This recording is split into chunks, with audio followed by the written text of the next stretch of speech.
నమస్తే మిత్రులారా, నేను మీ శ్రీనివాస్ చౌహాన్ అడ్వకేట్. మిత్రులారా, కాల పరిమితి చట్టం అంటే ఏంటి? కాల పరిమితి చట్టము ఎందుకు తెచ్చారు? సో మిత్రులారా, కాల పరిమితి చట్టాన్ని లిమిటేషన్ యాక్ట్ అని అంటారు. 1963లో వచ్చినటువంటి చట్టం ఇది. సో ఈ కాల పరిమితి చట్టం ప్రకారంగా ఏదైనా ఒక సివిల్ వివాదము లేదా క్రిమినల్ వివాదము ఇద్దరు వ్యక్తుల మధ్య లేకపోతే ఒక సమూహం మధ్య సంభవించినప్పుడు ఎంత కాలంలోపు న్యాయస్థానంలో కేసు ఫైల్ చేసుకోవాలో తెలియపరచడానికి తెచ్చినటువంటి చట్టమే ఈ కాలపరిమితి చట్టము.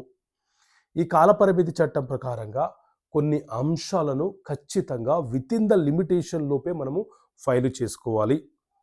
ఒక్కరోజు దాటిపోయినా ఆ లిమిటేషన్ దాటిపోతే ఆ వివాదము అక్కడితో ముగిసిపోయినట్లే, కేసు ఫైల్ చేయడానికి అవకాశం ఉండదు. ఉదాహరణకు ఎవరికైనా మనం అప్పిచ్చాము, ప్రామిసరీ నోటు రాసి అవతల వ్యక్తి మనకిచ్చాడు. ఆ రాసిన తేదీ నుంచి 3 సంవత్సరాలు within the limitation of 3 years లోపే మనము సూటు ఫైల్ చేసుకోవాలి. లేకపోతే ఆ ప్రామిసరీ నోటు చెల్లుబాటు అయ్యే అవకాశం ఉండదు. అలా లేదా ఒక అగ్రిమెంట్ ఆఫ్ సేల్ మనము చేసుకున్నాము లేదా చేశాము, దాని లిమిటేషన్ కూడా 3 సంవత్సరాలే. లేదా పార్టీషన్ సూటు వేయాలనుకుంటున్నాము, మనకు రావాల్సిన వాటా మనకు ఇవ్వటం లేదు అని చెప్పి అన్నదమ్ముల మీద లేకపోతే సిస్టర్స్ మీద వాటా కోరుతూ మనం దావా వేసే సందర్భం ఏర్పడుతుంది. దానికి లిమిటేషన్ 12 సంవత్సరాలే. లేదా మనం ఒక ప్రాపర్టీని మార్టిగేజ్ చేశాము, తిరిగి మార్టిగేజ్ రిలీజ్ చేయమంటే చేయట్లేదు, సో దానికి లిమిటేషను 12 years 30 years ఈ రకంగా కొన్ని లిమిటేషన్స్ ఉన్నాయి. ఆ కాలపరిమితి చట్టం ప్రకారంగా ఒక్కొక్క అంశము ఎంత కాలంలోపు ఫైల్ చేసుకోవాలో అంత కాలంలోపు ఫైల్ చేసుకుంటేనే న్యాయస్థానము ఆ కేసును స్వీకరిస్తుంది, లేకపోతే స్వీకరించదు.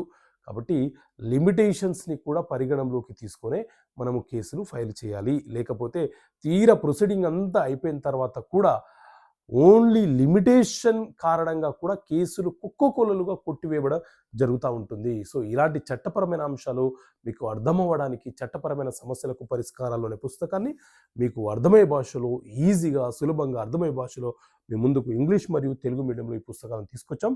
కావాలనుకుంటే ఇక్కడ కనిపిస్తున్న నెంబర్ కాల్ చేసి ఈ పుస్తకాలు మీరు పొందవచ్చు. ఓకే మిత్రులారా, థ్యాంక్ యూ. జై హింద్.